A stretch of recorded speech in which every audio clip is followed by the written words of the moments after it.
क्यों हमारे पॉलिटिशियंस इस तरह की स्पीचेस कर रहे हैं, तो वो फिर इसका कंपैरिजन करते हैं। वो कहते हैं जी कि इंडियन जो ग्रोथ है, जीडीपी ग्रोथ रेट है, वो तो तकरीबन 7.6% पे चल रही है। मतलब ये एक लेवल बन चुका हुआ है।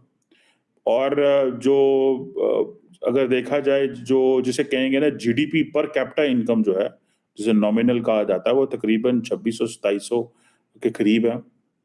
इसी तरह अगर आप देखें कि वहाँ पे जो इन्फ्लेशन रेट है वो 5% है। हमारे यहाँ पे 30% इन्फ्लेशन रेट है। 30% से भी ज़्यादा हमारा इन्फ्लेशन रेट है। करंट अकाउंट पाकिस्तान के अंदर जैसे-जैसे एक पॉलिटिकल अनसर्टेन सिचुएशन जो है, उसको ऑपोज़िशन एक्सप्लॉइट कर रही है और डिफरेंट स्टेक होल्डर्स एक्सप्लॉइट कर रहे हैं, तैसे-तैसे एक जो ग्रुप्स हैं, पॉलिटिकल पार्टीज़ हैं, पॉलिटिशियंस हैं, वो जो तकरीरें करते हैं, वो वायरल हो रही हैं। मिसाल के तौर पे पाकिस्तान की एक मज़हबी जमात जमीयत उलमा इस्लाम फज़ल रहमान, उनकी जो ये जो पार्टी है, उसके सरबराह ने कल एक पार्लियामेंट के अंदर एक स्पीच की और कहा कि भारत जो है वो तो सुपर पावर बनने जा रहा है और हम जो हैं डिफ़ॉल्ट होने के करीब हैं। ये जो लफ्ज़ हैं, ज़ाहिर बात है इसको इंडियन मीडिया और इंडिया बड़ा हाइलाइट कर रहा है कि भई देखो कैसा वक़्त आ गया है कि जो मुल्क हमारे साथ आज़ाद हुआ था, आज वो खुद मान रहा है कि हम जो हैं वो हार रहे हैं, हम पीछे हैं। अच्छा, जब होता ये है कि जब आप डाटा देखते हैं, जब आप इस क्वेश्चन को एड्रेस करने की कोशिश कर रहे हैं कि क्यों हमारे पॉलिटिशियंस इस तरह की स्पीचेस कर रहे हैं, तो वो फिर इसका कंपैरिज़न करते हैं। वो कहते हैं जी कि इंडियन जो ग्रोथ है, जीडीपी ग्रोथ रेट है, वो तो तकरीबन 7.6% पे चल रही है। मतलब ये एक लेवल बन चुका हुआ है।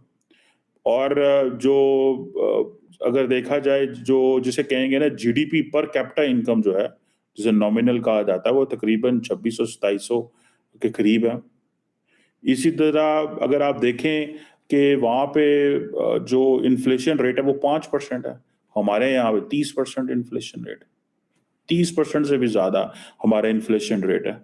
करंट अकाउंट डेफ़िसिट आप देख लें भारत का, वो 1.2% है हमारा जो है उसका। अब एक्सपोर्ट देख लें, ठीक है जी। सिर्फ़ 1 क्वार्टर में उनकी जो एक्सपोर्ट है, पहले क्वार्टर जनवरी से मार्च 2024 में, वो सवा सौ बिलियन डॉलर की एक्सपोर्ट है। आप इमेजिन कर लें, ठीक है? इसीलिए दुनिया में 5वें नंबर पे बड़ी इकोनॉमी के तौर पे वो सामने आ रहे हैं। अब ये क्वेश्चन जो है, ये पाकिस्तानी अब करने लग पड़े हैं। उन्होंने बात करनी शुरू कर दी है। कहाँ पे देखें ना, जीडीपी एक तरफ 3.678 ट्रिलियन डॉलर की जीडीपी हो, एक तरफ वो कह रहे हैं जी जो जीडीपी है वो 3.8678 ट्रिलियन। डिफरेंट किस्म के डाटा जिस पे आते हैं, इसलिए देयर इज नथिंग, एक कंक्लूजन नहीं है। पाकिस्तान की जीडीपी देख लें आप, वो 325 अरब डॉलर की, 30 अरब डॉलर की है। जीडीपी हमारी पर कैपिटा जो इनकम है वो $1400 है। इंडिया इतनी बड़ी इकोनॉमी है, फिर भी $2500-2600। हम छोटी इकोनॉमी है, लोग भी थोड़े हैं, फिर भी $1400 के करीब जो है वो आप $1450 के करीब है। आप इसको देखें कि जब इस तरह की चीजें आती हैं सामने, तो लोग पॉलिटिशियन फिर बोलना शुरू कर देते हैं कि हमारी। और फिर सिर्फ ये चीजें नहीं है, ये सिर्फ ये वो नहीं है कि जी अ, इन डाटा की वजह से लोग बोल रहे हैं, ठीक है? लोग और चीज़ों से भी बोलते हैं। अब लोगों ने इसलिए भी बोलना शुरू कर दिया बिकॉज़ एक पॉलिटिकल अनसर्टेन सिचुएशन है। अब पाकिस्तान की पार्लियामेंट के ऊपर क्वेश्चन मार्क लग रहा है कि ये जो पार्लियामेंट है, is this parliament has this parliament really been elected by the people, or the unelected forces have come up and they have brought all these people? अब ये क्वेश्चंस हैं जिनको बड़े पैमाने पे डिस्कस किया जा रहा है। आप देखें ना, मौलाना फजलुर रहमान, गो के उनका मसला ये है कि वो भी एस्टैब्लिशमेंट से मदद चाहते थे। एस्टैब्लिशमेंट ने उनको इग्नोर किया है, ठीक है जी। और वो सीटें नहीं जीत सके। अगर वो थोड़ी-सी ज़्यादा सीटें जीत लेते, तो पॉसिबिलिटी ये है कि शायद वो बोलते ही ना। हमारे यहाँ ये तासुर है। सो हर पॉलिटिशियन जो के पॉलिटिकली रेलिवेंट नहीं है, वो एस्टैब्लिशमेंट को बुरा भला कहता है। कोई पॉलिटिशियन ये नहीं कहता कि एस्टैब्लिशमेंट का रोल नहीं होना चाहिए। हर कोई ये कहता है कि एस्टैब्लिशमेंट का रोल हो, लेकिन वो हमें लाने में हो। ये जो रोल है, क्या इंडिया के अंदर भी ये बातें की जा रही हैं? उनके अंदर 50,000 और किस्म के मसले हैं, उनकी पार्लियामेंट के अंदर, उनकी डेमोक्रेसी के अंदर। हम देखते हैं कि किस तरह वहां पे भी हुकूमतें जो हैं वो लोगों को अपनी मर्जी का नैरेटिव दिखाती हैं। मीडिया मैनेज किया जाता है, कहा जाता है कि जो मेन स्ट्रीम मीडिया है वो तो बिल्कुल ही अब उसकी तो वैल्यू ही कोई नहीं रह गई। ये अब इंडिया के लोग ही ये कहते हैं कि जो इंटरनल मीडिया है उसकी वो वैलिडिटी नहीं रही जो पहले हुआ करती थी। ठीक है जी। सो ये फैक्टर्स जो हैं दे आर देयर। ठीक है। सो हमारे यहाँ मौलाना फजलुर रहमान को इतराज ये नहीं है कि आप नवाज शरीफ को और क्यों लेके आए हैं या फलां पार्टी को क्यों लेके आए हैं। उनको इतराज ये है कि हमें लाया जाए। ठीक है जी। अब वो इतराज ये है कि एस्टैब्लिशमेंट का किरदार जो है वो हमें लाने में हो।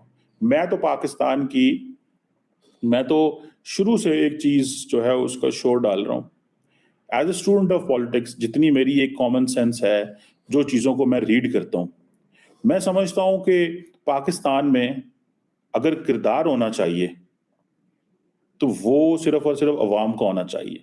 लेकिन ये हमारे जो पॉलिटिशियन हैं, ये क्या करते हैं कि ये हेल्प मांगते हैं। इमरान खान जेल में बैठा हुआ है, लेकिन वो हेल्प एक चीज की मांग रहा है कि मैंने फौज से बात करनी है। वो ये नहीं कहता कि मैंने सियासतदानों से बात करनी है। मैं तो इस चीज को, जिसे आप कहेंगे ना, मेरी तो ये चीज समझ से बाहर है कि आप बात किससे करना चाहते हैं। हमारे सियासतदान एक दूसरे से बात नहीं करना चाहते, वो फौज से बात करना चाहते हैं, वो जुडिशरी से बात करना चाहते हैं। तो हम इंडिया के अंदर कम से कम ये तो नहीं है। वहां पे सियासतदान मैदान में है, खाड़े में है।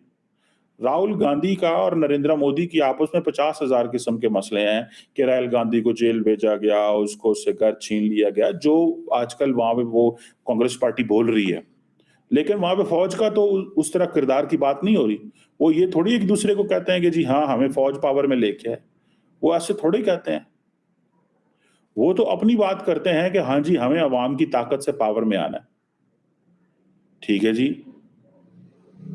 हमें अवाम की ताकत से पावर में आना है, ये क्वेश्चन है। हमें इस चीज का जवाब देने की जरूरत है कि हम कब ये कहेंगे कि अवाम जो है उसकी वैल्यू है या उसकी क्रेडिबिलिटी है या अवाम का एक उसके वोट की ताकत है। कोई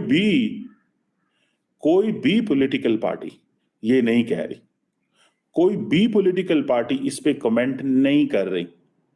सारे के सारे लोग एक ही कमेंट कर रहे हैं और फिर वो जारी बात है इंडिया का डिस्कस करते हैं कि जी देखिए इंडिया सुपर पावर बन गया जी, उनकी इकोनॉमी कितनी है जी, आज उनके साथ सारे बैठने को तैयार हैं। वो सारे उनके साथ बैठने को तैयार हैं। हमारा वजीर आजम जाता जिथे जाता कहना पायन में से सैलाब आ गया सीधे रोड गया सा, flood damage and economic losses. हमने वो सैलाब का जो है ना, हमें तो ये चीजें डिस्कस, लोगों से जाके तरले मिलते, माफिया को मांगते हैं हमें इस चीज के पैसे दे दो, इस चीज के पैसे दे दो। हमें एक दफा एक बड़ा मैं सीनियर शख्स से मिला तो उन्होंने कहा जब हम जाके पैसे मांगते हैं बड़ी शर्म आती है। भाई क्वेश्चन ये है कि आप जाके जब पैसे मांगते हैं तो बड़ी शर्म आती है, तो आप जब वापस आते हैं पैसे मांग के तो आप कितनी कोशिश करते हैं कि वो जो एलीट का, जो हमारी ब्यूरोक्रेसी का, हमारे लोगों का स्टाइल है उसके अंदर जो है वो नॉर्मल तरीके से लोगों को महसूस किया जाए कि आपके नाम पे जो पैसे बाहर से लेके आए उसको हम ज़ाया नहीं करेंगे, उसको ज़ाया नहीं करें। इस पे कितनी कोशिश करते हैं। ये तो जरूर कहते हैं कि पाए इंसान बड़ी शर्म आती है। अभी उसके लिए ठीक है, क्लाइमेट चेंज के लिए तो आप जाके दुनिया से मांगते हैं कि साढ़े हालात बड़े खराब ने, साढ़े फ्लड आ जाने ने, क्योंकि हमारे पास इंफ्रास्ट्रक्चर नहीं है, हमारे पास कोई स्टेट ऑफ द आर्ट दुनिया में ऐसा कोई सेंटर नहीं है। क्या हमको ऐसा सेंटर ही मांग लेते दुनिया से कि भाई हमारे यहाँ आके स्टडी करो।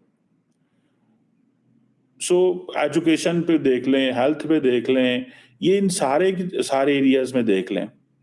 आज भी पाकिस्तान के जो दो एरियाज हैं, बलोचिस्तान और Khyber Pakhtunkhwa, they are normally conflict zone. The people in Punjab and Sindh, they don't like to go in those areas. उसकी सिंपल रीजन है कि बॉस वो समझ। तो मुझे उम्मीद है कि ये वीडियो आपको पसंद आया होगा। वीडियो पसंद है तो प्लीज़ हमारे यूट्यूब चैनल को जरूर सब्सक्राइब कीजिए। इसी प्रकार का भविष्य में वीडियो देखने के लिए चैनल को सब्सक्राइब कीजिए। हमारे इस यूट्यूब चैनल पे आपको इससे भी ज़्यादा इंटरेस्टिंग वीडियो भविष्य में देखने को मिलता रहेगा। तो प्लीज़ हमारे यूट्यूब चैनल सोच टाइम्स को सब्सक्राइब कीजिए, वीडियो को लाइक कीजिए, इस वीडियो को अपने दोस्तों के साथ जरूर शेयर कीजिए। नमस्कार, फिर मिलेंगे अगले